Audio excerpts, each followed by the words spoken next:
Hi, leader. Shannon here from Team KLC. Welcome back to the Fierce Factor podcast. In part 2 of our special Female Founder Forum series, Kaylee continues her conversation with 3 powerhouse women in aesthetics: Lauren Grandinetti of Sunday Skin, Morgan Kraut Hyalurides of MK Aesthetics, and Gabrielle Hudson of Onyx Medical Aesthetics for a raw, unfiltered discussion about building loyalty programs that actually work. This episode dives even deeper into the strategy behind sustainable, profitable membership growth, covering how to price and position your memberships to protect your margins, how to train your team to sell with confidence and authenticity, the psychology behind exclusivity and premium positioning, real-world lessons from top-performing med spa owners, and the key metrics these leaders track to measure membership success. If you've ever wondered how to get your team aligned, sell memberships with ease, and create loyalty programs that scale without discounting your value, this episode is for you. Without further ado, let's dive in. Hi there, welcome to the Fierce Factor podcast. I'm your host, Kaylee Lindholm. And I think it's time for us women to shift the conversation in business and step into our feminine leadership to do the most iconic work the aesthetic industry has ever seen. Each week, I'll be bringing a powerful dose of strategy, sarcasm, solutions, and sass that will rev up your creativity and ignite your brilliance as you link arms with me along our shared path of personal and professional growth in 20 minutes or less. Let's go. As a high-end clinic, we'd want to reward patient loyalty in a way that reflects the quality and integrity of our brand. We want to create a program that feels elevated and meaningful, something that expresses appreciation without appearing promotional or discount-driven. This is good. This is tough to do, right? Our patients choose us for our expertise, results, and luxury experience. Very few are seeking discounts. With that in mind, we need a loyalty structure that enhances perceived value and reinforces premium positioning, while still offering genuine recognition and reward. Okay, so essentially the question, I think, is how do we do that? I think taking less of the focus off of the membership being a discount. Right? Because that's just one of the perks. And, if you still want to maintain a very exclusive, elevated practice, then that's essentially what you are doing with your program. It's just targeting them a little bit different in that, these are exclusive events for members only. This is, like Morgan did, a lunch and learn specifically for you guys. So I don't think in any way a membership deducts from the luxury or the high-end experience. It can only add more to it.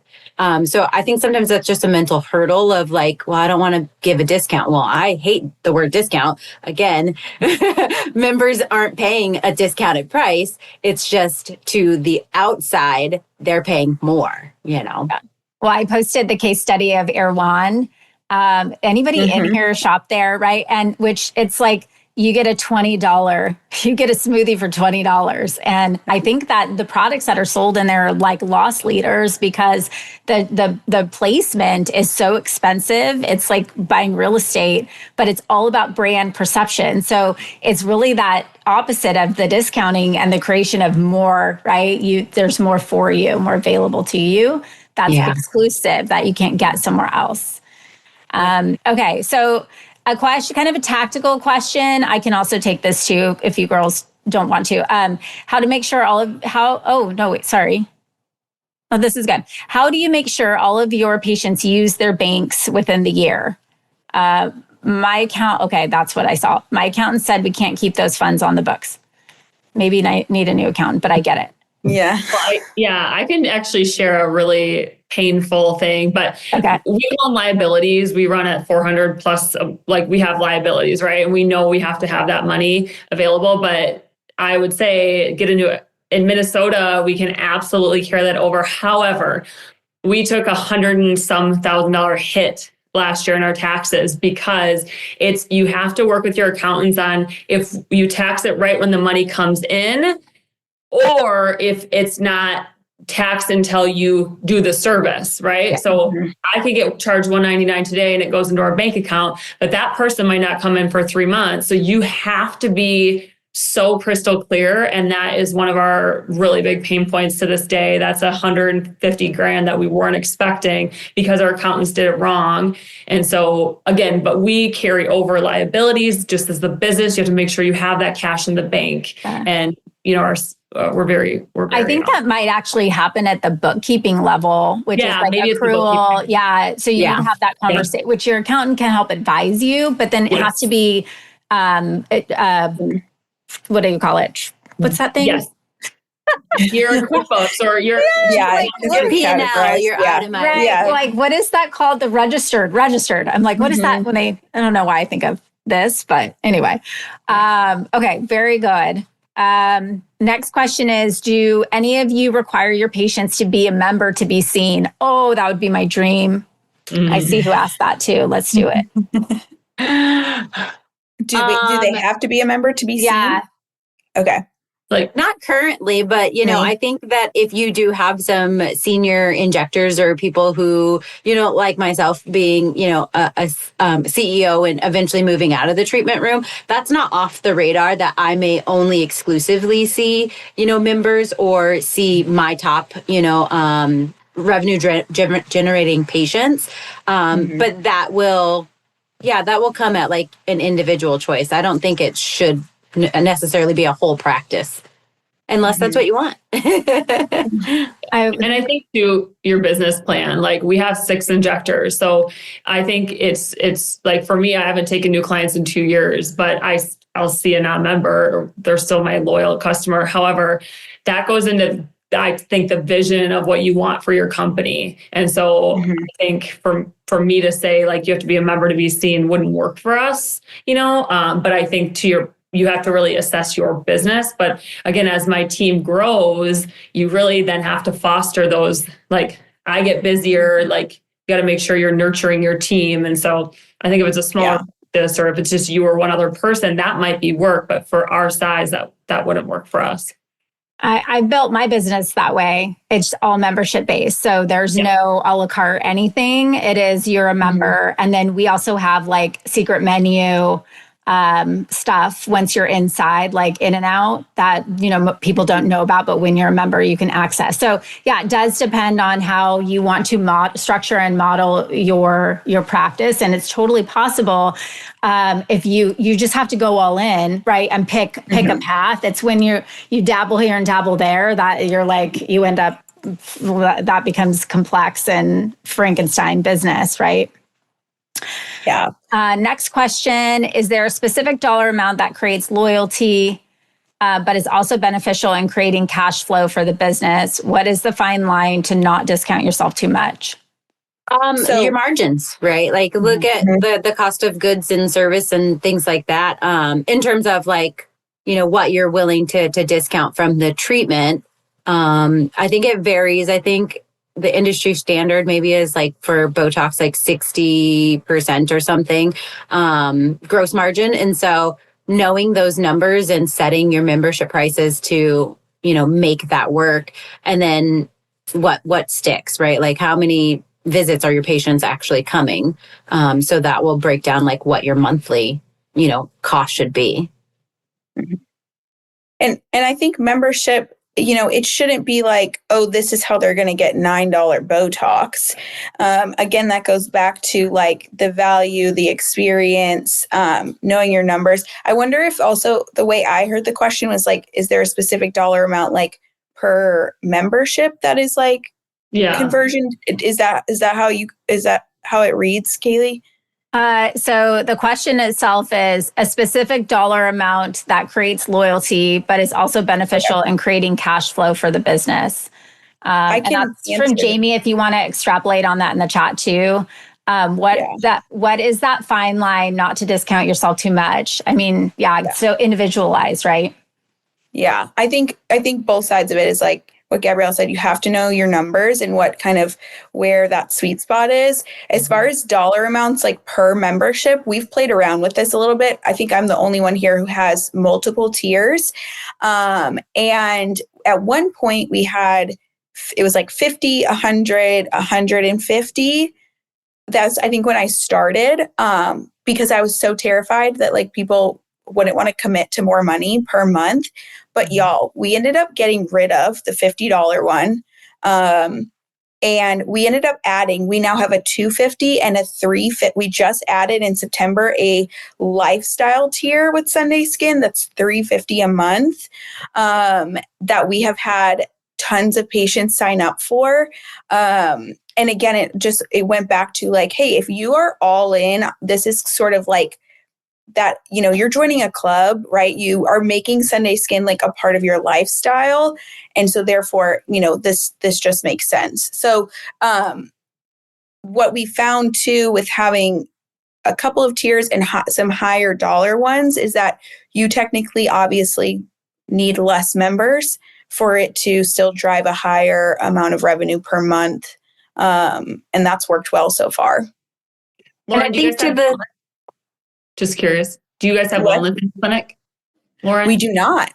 Okay, I didn't know what the lifestyle tier, so I was just curious. Yes, we do not. That is something that I'm definitely is on the horizon for 2026, but we are very like skin focused. And I will also add, I do not have estheticians. So we're a little bit different in that regard. But so that is just purely on aesthetic services. And I think to the psychology question is, you know, when we were setting it up, I think there was something about like it ending in a 9 or a 5. Like we had, when we did multi-tiers, it was like 89 and 99 and 199. There's a psychology about just not pushing over into that next, you know, $200 or $60 mark.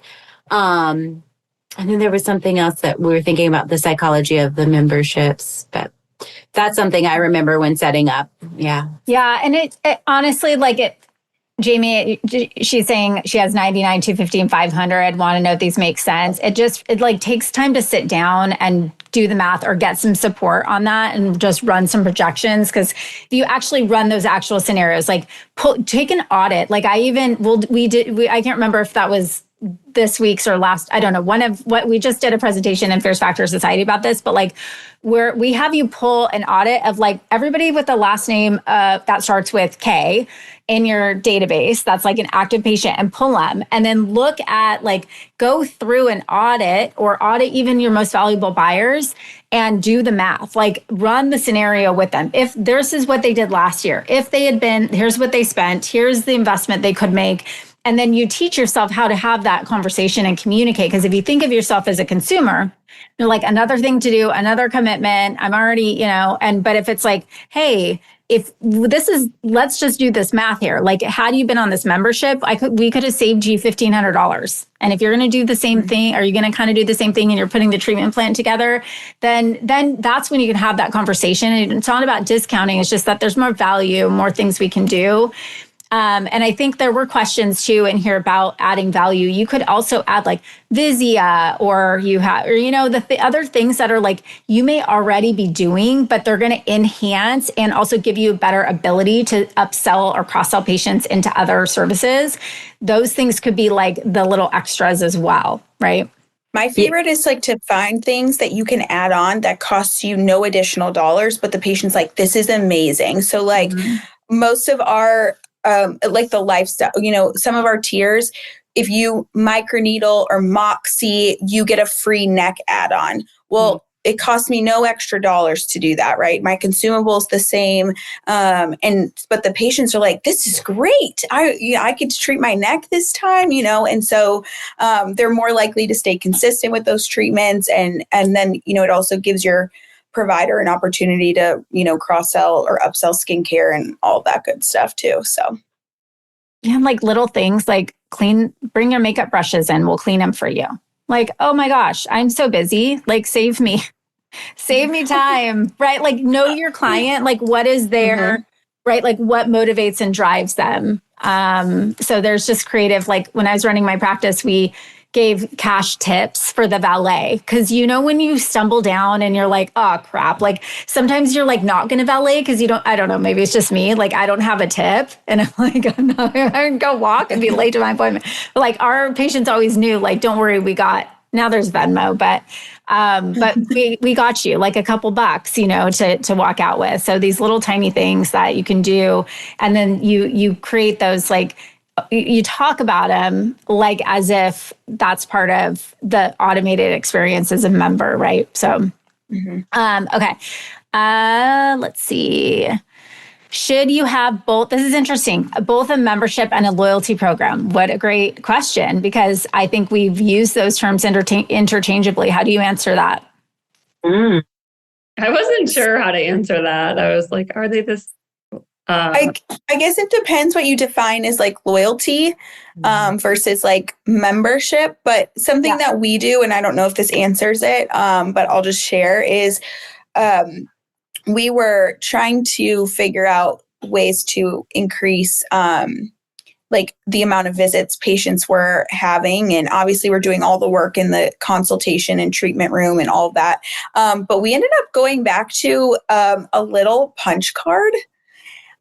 So we did some major upgrades on our membership in September. And one of those new perks that we gave out is like, we have a little loyalty card, and it's like branded and cute. And we got a little star hole puncher, and we're like, yeah, so after 10 visits with us, you get a free microneedling or a free IPL.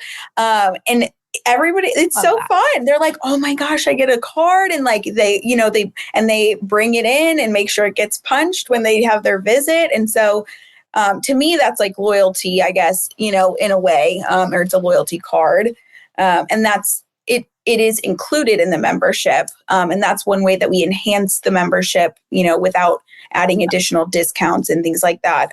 So that's a little fun idea too. Lauren, is that open to non-members? No.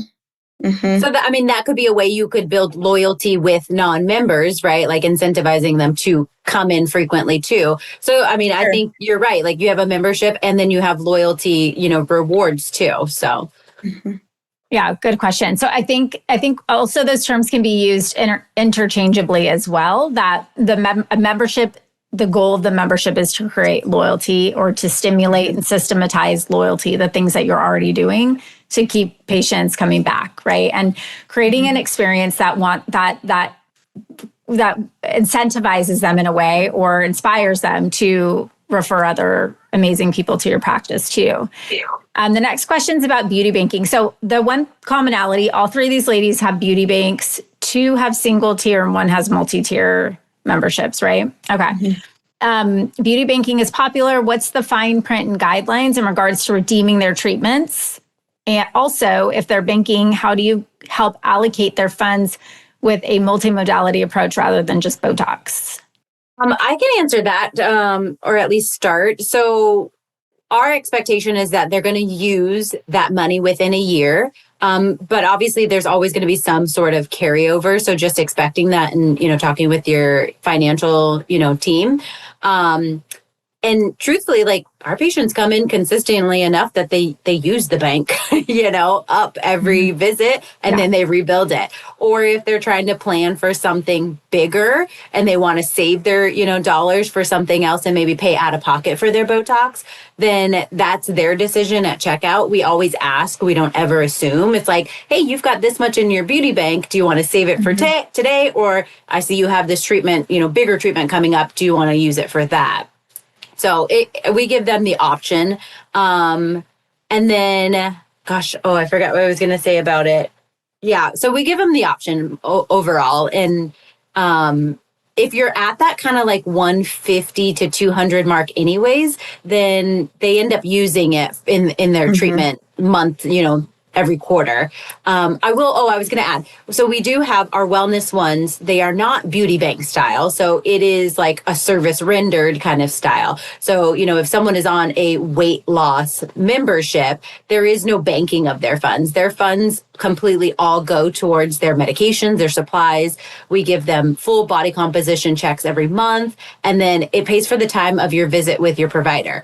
And so they use it or lose it. Most of them come in every month because they want that like body composition scan and see their results and get excited about the weight that they've lost. So you can do it both ways, banking and non-banking. Awesome. Question for Morgan. When you say 500 enrolled in the first year, what's that percentage of total patients? I think our list is 4,000. But that's our email. I think I don't even know, honestly. I think about 20%. 20% of active. Yeah. Yeah. Mm-hmm. So, that's a very great number. Yeah. Right. Like of active patient, like, so, and also what do you determine as active, right? So like you might have, and this is a great conversation to have too. You look at, we have 4,000 patients, but my team and I had this debate because we were like, well, we were talking about lifetime customer value and like, what is the LTV of an aesthetic patient? And ChatGPT kept telling me 5 years. And I'm like, there's no way. Cause like, I'm going to my injector for 100 years. Like there's no. So, it depends on how you define that. But I think if someone hasn't been back in a year, they're not an active patient, but there's an opportunity to reactivate them. But you're not going to call them and enroll them in a membership because they're on your email list because they popped in one time, right? So, okay. Lauren, how do you ensure VIP experience? What do you implement within your systems or staff to provide that? I mean, that's the expectation. I think that's set. But I think that one, mission, vision, values, one of our sort of like core principles to who we are is that there is a million choices in Nashville and the surrounding area, as I'm sure there is in every city now.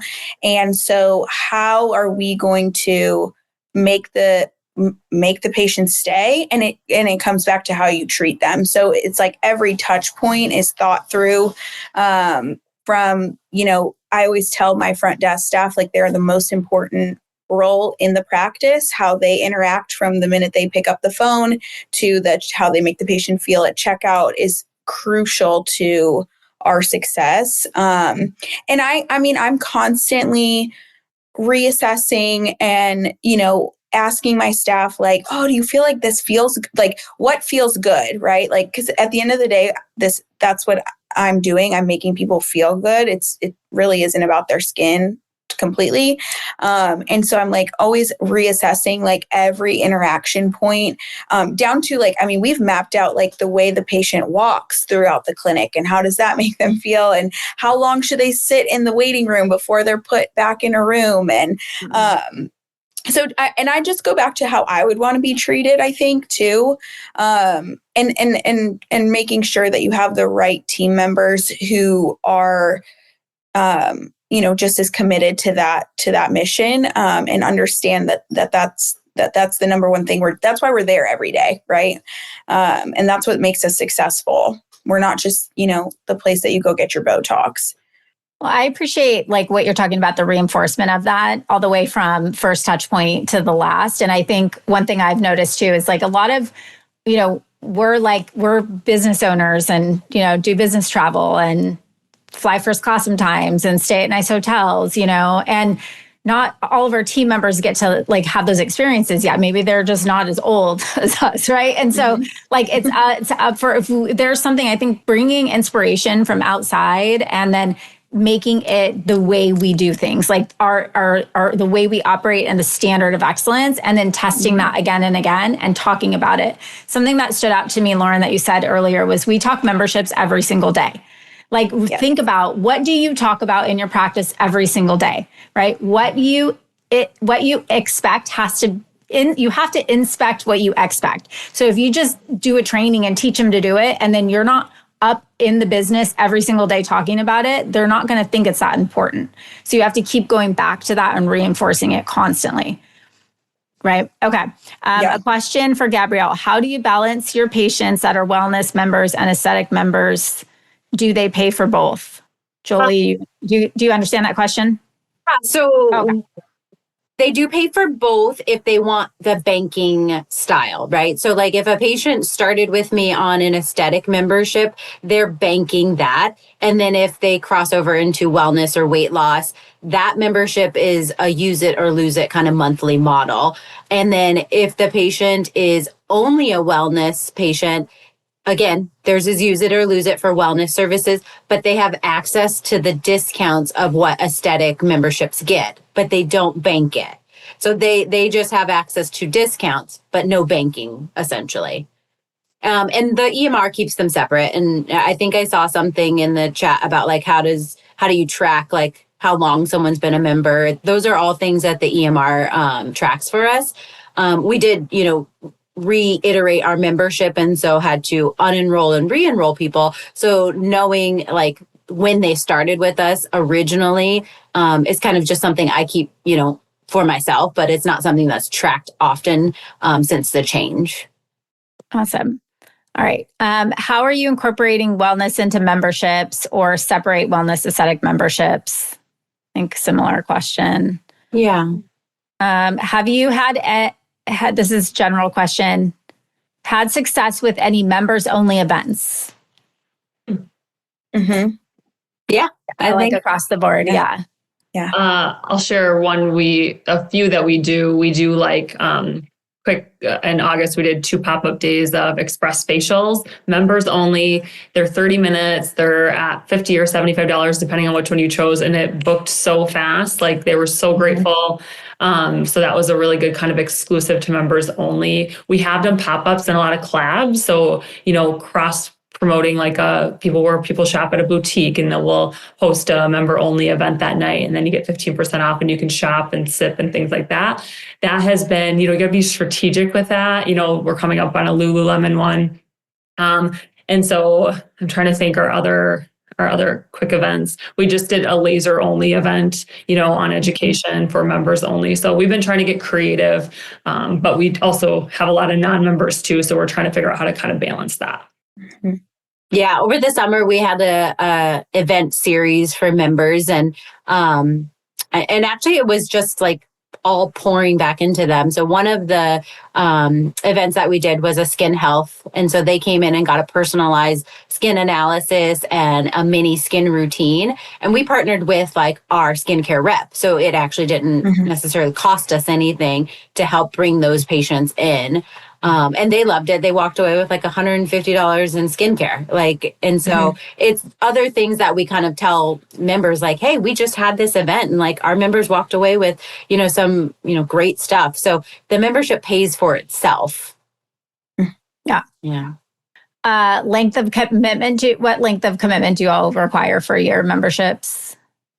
Ours is 6 months. Again, we serve a military population, but we have people who have been with us from the beginning. So it doesn't stop them from kind of staying with us. How about I'll tell you something funny, because I was so afraid to have them commit. I was like, that's going to be the barrier. I didn't want there to be a barrier. I was like, they're not going to sign up if they have to commit to a commitment. My team convinced me. They're like, we have to do a commitment, Lauren. And so we just in September implemented, it's a 6-month commitment for our lower tiers, and then lifestyle, you have to commit for a year. And no one has blinked an eye. Nobody has said, and I know, I'm like, we offer. So what we did was you could do a 6-month commitment, or you can pay a one-time like sign up fee, basically. Everybody has done the commitment. I'm like, so just if anybody else struggled with that, I was like, they're not going to commit. What if they don't sign? What if that's the reason they don't sign up and they're, and that's not the case at all. So I have to say, like, one of my rules of thumb is like those kinds of moves, you kind of have to be like, I'm going to just throw up in my mouth a little bit, like you have to be that level of nervous to like, that's when it's like, it's going to work for you. Do the math, like make sure, but like what I'm saying is usually it's pushing a little bit further out of your comfort zone that this shot, you're like, whoa, you're demonstrating a level of confidence in yourself and your ability to deliver because you're pricing yourself and services and those programs at a premium level.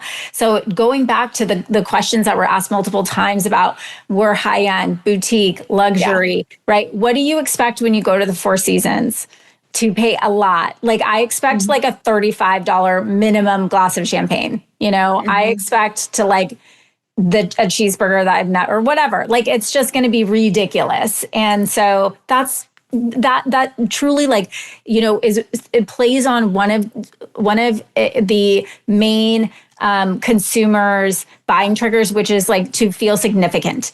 I can afford this. I'm worth it. I am worthy of it. They're looking for that. That is the Erewhon experience. Look at what I could spend $20 on a Hailey Bieber smoothie or whatever, or my mustard is $65, like whatever, God bless, And so gotta play it right.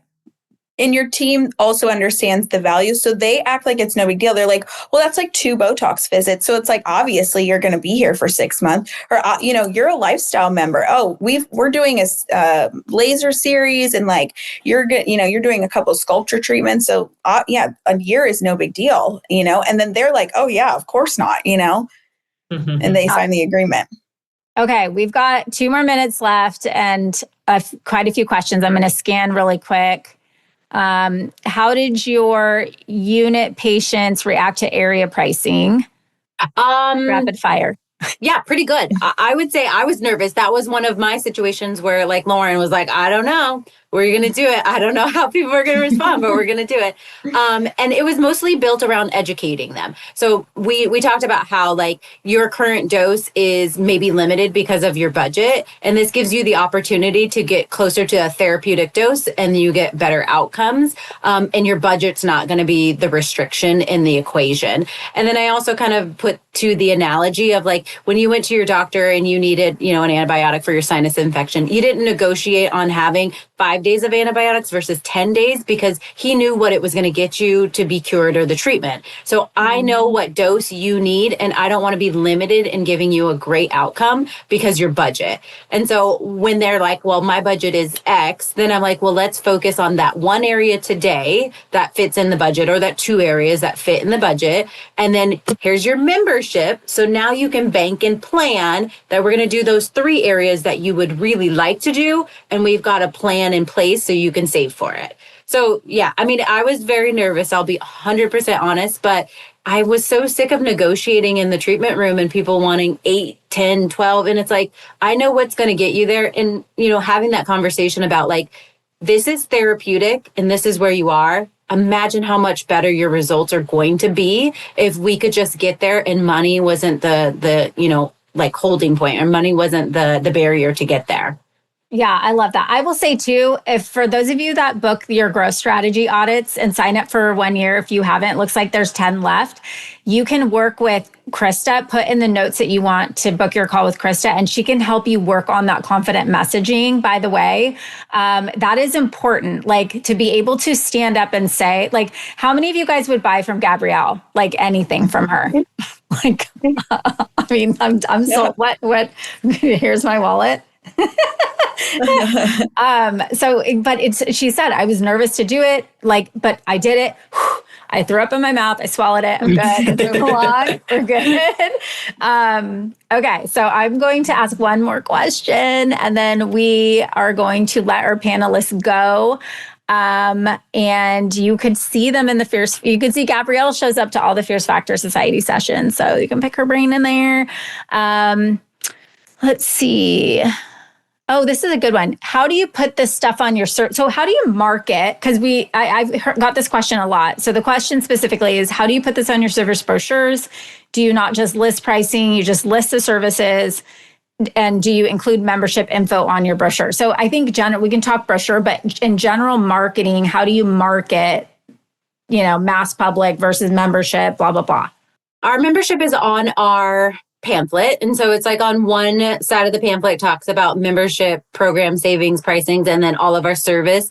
And they're all just normal pricing for non-members. I'll say we don't like go on social and talk about like saving 10% because you're a member or this or that. It's mostly in person that we have those conversations. And we really like engage or re-engage the people who have been coming for a long time and maybe they're just not a member yet. And so one of the incentives, and I think I've seen in the chat, like, what is your membership fee, like, to sign up? So we have $150 enrollment fee. And if you've been in our practice at least twice, then we're like, you've already been a loyal customer to us. And so we will waive that as being loyal to you, you know. And so that's another way, like, if you've got someone who's been coming 2 or 3 times, but they're not a member, we just say, like, you've already, you know, become loyal to our practice and we want to invest back into you. So we'll waive that fee. And really, it's an administrative fee for, like, our events or the skincare products that we give away. There's nothing like that we need that 150. It's really just more of a value added when we need to, like, not discount, when we need to waive it for someone to incentivize them. Mm-hmm. Yeah, ours is it's $75, like a sign up fee if they don't do the commitment. And then if they cancel early, we do charge them that. And then it's $100 for our top, like, lifestyle, the $350 a month tier. And same thing, if they cancel before the year, that's kind of like the enrollment cancellation fee, if you will. But they get a sign up gift and so they either get, like, some merch or a product or a gift card. So we make it, like, really exciting for them. Again, we're, like, jumping up and down, like, oh my God, you're a member. Yeah, ring the bell. We're like, you're in the club now. Every time somebody signs up. But I think from a marketing perspective, it's on our website. We have, like, a one-page brochure that just kind of lists out the tiers and kind of all the perks that they get. Some of the pricing's on there. But I agree. I think we do most of the actual conversion in the treatment room or at the front when they're at checkout. Like, did your provider talk to you about this? Like, we think you'd really benefit from it. Those kinds of things. I do personally talk about it on socials, but I just posted a reel, but it comes from a perspective of this is how I care so much about the patient. I don't talk about how much money they're saving. I've completely transitioned away from that, especially on social media. It's about our members get the best results, the best experience. They, you know, time and time again, refer their friends and family. And so it's from that perspective where people are like, oh, I've seen that. I've, like, kind of thought about it, or I've thought about coming to Sunday Skin. I think this might make sense for me. Love that. Okay, so as we sign off, I would love for you guys, because I promised the folks a pitfall. So each one of you say, like, your biggest lesson learned or what you would do differently, knowing that if you knew that, then what you know now. It would be that not setting yourself or pigeonholing yourself to, you know, like a set price, like the $10, $11 unit. I wouldn't necessarily change that, but because it was something that, you know, we did and we learned from, and we, you know, got a lot of, like, growth out of it. I mean, there were a lot of difficult conversations. And so to Lauren, the OGs that you are, like, holding them on, I'm like, oh, how many hard conversations did I have to have with my OGs? But they surprised me. Like, they were like, I get it. Like, I want you to succeed, you know, and I understand this. And just as much as they wanted to still be a part of the practice, but it would be definitely not undercutting your prices at the beginning. Mm-hmm. Awesome. I kind of shared one of ours, just like with your bookkeeping and accounting, and just knowing, having that money as a liability, just to be really crystal clear with your kind of what the parameters are for your state, or, you know, I think that is it. I don't know. There's a part of me at times where I'm like, did we discount a little too much? But overall, I feel pretty confident. Like, I think we'll raise our prices soon. But again, always, it's hard to take away, you know? So I just feel, to your point, everything's a little uncomfortable. Like, the enrollment fee is uncomfortable, but sometimes you just got to push yourself out of your comfort zone. And our enrollment fee is $49. People don't have an issue with that. But so yeah, I would say the back end stuff was a little bit of a pain. I'm with Gabrielle. I feel like every pain point is, I just take it as, like, a learning opportunity. Like, oh, we're gonna do better on that.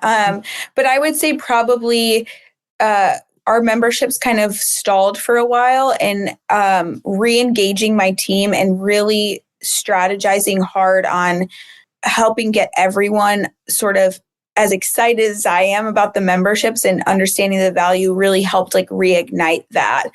So I would say as soon as possible, talking to your team and helping them, one, understand the value, understand how to communicate it, and helping them continuously. I think almost on a daily basis, I'm like, here's how we could talk to that patient about how this could be an opportunity for them, or they've done this service, and so it's kind of always keeping it front of mind for them too. Awesome. Well, this has been incredible. The time has flown by. I want to thank you ladies for joining us. For those of you that have questions that weren't answered, I will circle back and either bug these ladies to specifically answer those questions and put them out in a newsletter to you, or I will answer them myself on their behalf to make sure I told you we would get all your questions answered. So that will be the end of the presentation for tonight. Thank you so much. Thank you all for joining us. And for those of you that stayed to the end, to the bitter end here. We appreciate you and excited to get to know you better. And we will see you soon. Take care. Listen, leader, if you're vibing with me here, hang tight because I have a brand new resource for you. You are a successful, confident, powerful woman who just isn't into being average. No, you have a calling, and part of that calling is requiring you to level up. And I know that if you're working across the next $1 million milestone in your business, you need to be in the right circles. And perhaps that's why you found us.